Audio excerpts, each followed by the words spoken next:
আল্লাহ রাসূল বলেছেন দারিদ্রতা মানুষকে কাফেরের দিকে ধাবিত করে।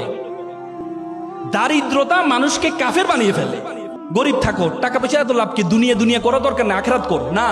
ইসলামের যত বড় বড় ইবাদত আছে, সবচেয়ে বেশি বড় ইবাদত গুলো কিন্তু ধনীর জন্য। কোরবানি কার জন্য? গরিবের জন্য। হজ কার জন্য? গরিবের জন্য। জাকাত কার জন্য? গরিবের জন্য। কার জন্য? ধনীর জন্য। আল্লাহ তাআলা কোরআনে আকিমুস সালাত ওয়া আতুজ যাকাত, যাকাত আদায় করতে বলছে, যাকাত প্রদান করতে বলছে, যাকাত খাইতে বলে নাই। তোমরা জানো ব্রিটিশরা যখন আমাদের এই উপমহাদেশে আসছিল, তখন আমরা এই উপমহাদেশ ছিল পৃথিবীর সপ্তম ধনী দেশ, আর যাওয়ার পথে আমাদেরকে সবচেয়ে ফকিরি দেশে পরিণত করে গিয়েছে। তারা কি করছে? তারা আমাদের শিক্ষা ব্যবস্থাটাকে এমন ভাবে তৈরি করে দিয়েছে, আমাদেরকে শিক্ষা ব্যবস্থা পড়ানো হয় যে ছিঁড়া কাঁথায় শুয়ে লাখ টাকার স্বপ্ন কেন দেখো। তার মানে ব্রিটিশরা আমাদের মাথায় ঢুকিয়ে দেয় তোরা ফকিরের জাতি, তোরা চিন্তা করবি কেন এই পর্যন্ত, একটা প্রধান হওয়ার জন্য চিন্তা করবি না।